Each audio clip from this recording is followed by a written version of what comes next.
दोस्तों, आप सब तो जानते ही है कि हमारे वेद, पुराण, धार्मिक ग्रंथ हमेशा से हमें कुछ ना कुछ ज्ञान की बातें सिखाते आए हैं। चाहे वो महाभारत हो या रामायण, हमें उनसे कुछ ना कुछ सीखने को मिलता है। मनुष्य की हर समस्या का समाधान उनमें है। किसी भी दुविधा में फंसने पर मनुष्य उन धार्मिक ग्रंथों में दिए गए उपदेशों का अनुसरण करके ठीक उसी प्रकार अपनी दुविधाओं से बाहर आ सकता है, जिस प्रकार अर्जुन कुरुक्षेत्र की युद्ध भूमि में श्री कृष्ण द्वारा दिए गए उपदेशों, जिसे हम भगवत गीता कहते हैं, को सुनने के बाद अपनी दुविधाओं को समाप्त कर युद्ध में शस्त्र उठाने के लिए तैयार हुए थे। नमस्ते फ्रेंड्स, मैं भारती शर्मा और स्वागत है आपका मेरे channel total talent with knowledge में। दोस्तों, वैसे तो आपने भी कई बार भगवत गीता के श्लोक सुने होंगे, पर क्या आप जानते हैं कि श्री कृष्ण ने भगवत गीता का उपदेश क्यों दिया था और क्यों भगवत गीता का ज्ञान श्री कृष्ण ने सिर्फ अर्जुन को ही दिया था? अगर आपके मन में भी ये सवाल उठते हैं तो आज इस वीडियो को देखने के बाद आपको अपने इन सवालों के जवाब मिलने वाले हैं, तो हमारे साथ वीडियो में अंत तक बने रहिएगा। गीता शब्द का अर्थ है गीत और भगवत का अर्थ है भगवान। श्री कृष्ण ने अपने उपदेश गायन के माध्यम से दिए थे, इसलिए इसे गीता कहा जाता है। आइए अब हम श्रीमद् भागवत गीता की उत्पत्ति के बारे में जानते हैं। श्रीमद् भगवत गीता की उत्पत्ति कौरव और पांडवों के युद्ध के समय कुरुक्षेत्र की भूमि मानी जाती है। भगवान कृष्ण को कौरवों और पांडवों के भविष्य के बारे में पता था। वे चाहते थे कि युद्ध ना हो, इसलिए श्री कृष्ण स्वयं शांति दूत बनकर आए और कौरव और पांडवों के मध्य सुलह करानी चाहिए, किंतु दुर्योधन नहीं माना। तब श्री कृष्ण ने पांडवों के लिए 5 गांव मांगे, किंतु दुर्योधन ने साफ इनकार कर दिया और कहा कि 5 गांव तो क्या, वे सुई की नोक जितनी भूमि भी नहीं देगा। दुर्योधन ने कहा, अगर पांडवों को 5 गांव चाहिए तो कुरुक्षेत्र में आकर हमसे युद्ध करना पड़ेगा, हमें पराजित करके राज्य हासिल करना होगा। तब दोनों पक्षों कुरुक्षेत्र युद्ध का आगाज होता है। भगवान श्री कृष्ण अर्जुन के रथ के सारथी बने। युद्ध में अर्जुन ने देखा कि उनके विपक्ष में उन्हीं का परिवार खड़ा है, उन्हीं के गुरु भाई बंधु है, इसलिए वह बोले कि ये तो अधर्म है। मैं राज्य पाने के लिए अपने ही परिवार के विरुद्ध शस्त्र कैसे उठा सकता हूँ? अर्जुन ने कहा कि हे माधव, मुझसे ये नहीं होगा, मैं अपने ही परिवार के विरुद्ध खड़ा नहीं हो सकता। और उन्होंने अपना गांडीव भूमि पर रख दिया।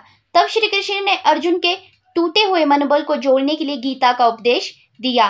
श्री कृष्ण ने कुरुक्षेत्र के मैदान में अर्जुन को उपदेश देते हुए कहा कि हे पार्थ, तुम्हें अपने क्षत्रिय धर्म का पालन करना चाहिए और एक क्षत्रिय के भांति अपने अधिकारों के लिए लड़ना चाहिए, यही तुम्हारा धर्म है। समय बड़ा बलवान है, यदि तुम सोचते हो तुम शस्त्र नहीं उठाओगे तो इन पापियों का संहार नहीं होगा। अरे अर्जुन, तुम तो एक निमित्त हो, इनका संहार लिखा हुआ है और वह अवश्य होगा। भूत और भविष्य की चिंता करना व्यर्थ है, वर्तमान ही सत्य है। जब असमंजस की स्थिति में रहो और कुछ समझ ना आए तो सब परमात्मा पे छोड़ दो और बस अपना कर्म करो।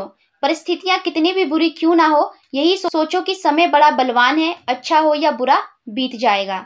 श्री कृष्ण ने केवल 45 मिनट में अर्जुन जी को गीता का संपूर्ण ज्ञान दिया। गीता का संपूर्ण ज्ञान सुनने के बाद अर्जुन अपने मन में सभी संशयों को मिटाकर युद्ध करते हैं। और महाभारत युद्ध के दौरान श्री कृष्ण स्वयं अर्जुन को गीता का उपदेश देते हुए कहते हैं कि ये उपदेश वे पहले भगवान सूर्य को दे चुके हैं। श्रीमद् भागवत गीता में 18 अध्याय और 700 श्लोक है।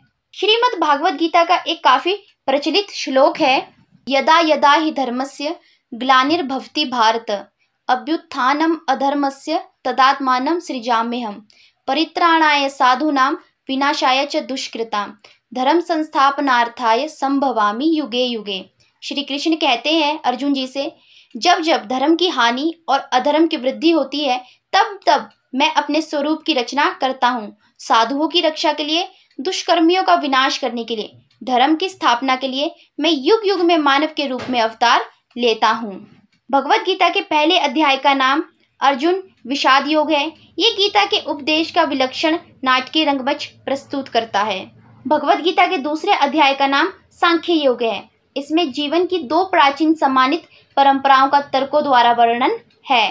भगवत गीता के तीसरे अध्याय का नाम कर्म योग है। इसमें श्री कृष्ण ने नित्य कर्म करने वाले की श्रेष्ठता, यज्ञादि कर्मों की आवश्यकता, अज्ञानी और ज्ञानी के लक्षण, काम के निरोध का विषय आदि विषयों का वर्णन किया है। भगवत गीता के चौथे अध्याय का नाम ज्ञान कर्म संन्यास योग है।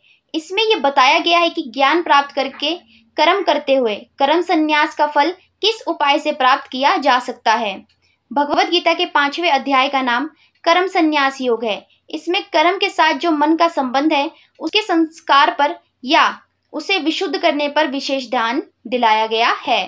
भगवत गीता के 6ठे अध्याय का नाम आत्म संयम योग है।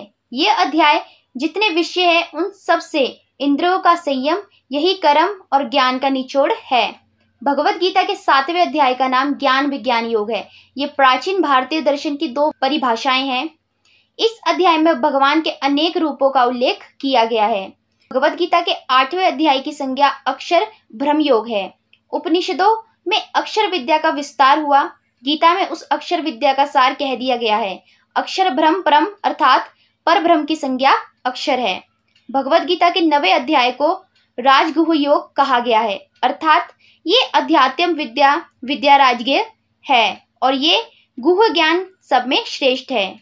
भगवत गीता के 10वें अध्याय का नाम विभूति योग है। इसके सार में यह है कि लोक में जितने देवता हैं सब एक ही भगवान की विभूतियां हैं।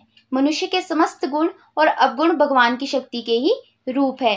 11वें अध्याय का नाम विश्व रूप दर्शन योग है। इसमें अर्जुन ने भगवान का विश्व रूप देखा। 12वें अध्याय का नाम भक्ति योग है, जो जानने योग्य है, जिसको जानकर मनुष्य परमानंद को प्राप्त हो जाता है, अर्थात वो परमात्मा ही सत्य है।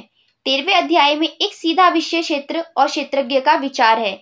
यह शरीर क्षेत्र है, उसका जानने वाला जीवात्मा क्षेत्रज्ञ है। 14वें अध्याय का नाम गुणात्रय विभाग योग है। यह विषय समस्त वैदिक दार्शनिक और पौराणिक तत्व चिंतन का निचोड़ है। सत्व रज तम नामक 3 गुण त्रिकों की अनेक व्याख्याएं हैं।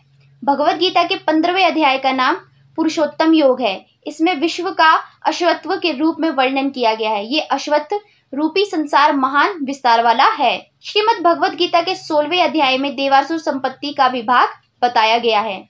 श्रीमद् भगवत गीता के 17वें अध्याय की संज्ञा शब्दात्रय विभाग योग है। इसका संबंध सत्य रज और तम इन 3 गुणों से है। 18वें अध्याय की संज्ञा मोक्ष संन्यास योग से है। इसमें गीता के समस्त उपदेशों का सार एवं उपसंहार है। इस प्रकार श्री कृष्ण ने गीता का समस्त ज्ञान देते हुए अर्जुन के टूटे हुए मनोबल को जोड़कर निष्काम कर्म करने के लिए प्रेरित किया।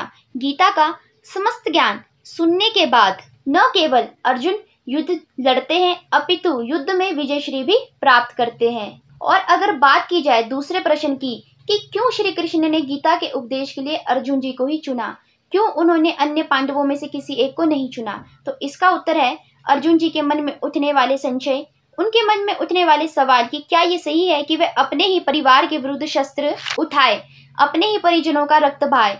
अर्जुन जी के मन को दुविधाओं ने घेर लिया था, उनका मन संदेह से भर गया था। तब वह श्री कृष्ण से कहते हैं कि रथ दोनों सेनाओं के मध्य ले चलिए, मैं दोनों सेनाओं को बराबर दूरी से देखना चाहता हूँ। अर्जुन अपने विपक्ष में खड़े परिजनों को देखकर गांडीव उठाने से और युद्ध करने से मना कर देते हैं। तब अर्जुन के मन में छाए संशयों को मिटाने के लिए श्री कृष्ण केवल उन्हें ही गीता का ज्ञान देते हैं, क्योंकि पूरे रण क्षेत्र में केवल वह एकमात्र ऐसे थे जो अपने परिजनों के समक्ष शस्त्र उठाने से मना कर देते हैं। वे युद्ध के परिणामों से चिंतित होते हैं, वे अपने कर्तव्य से विमुख हो जाते। तब उनके कर्तव्य का बोध कराने के लिए श्री कृष्ण उन्हें गीता का ज्ञान देते हैं। वर्तमान में मनुष्य भी चाहे तो अपनी हर दुविधा और संशय को गीता का अध्ययन करके समाप्त कर सकता है। मनुष्य अपने हर प्रश्न का उत्तर गीता में ढूंढ सकता है। श्री कृष्ण ने श्रीमद् भागवत गीता का ज्ञान अर्जुन जी के माध्यम से सारी मनुष्य जाति को प्रदान किया। तो दोस्तों, ये थी श्री कृष्ण द्वारा अर्जुन जी को दी गई गीता ज्ञान की कुछ महत्वपूर्ण बातें।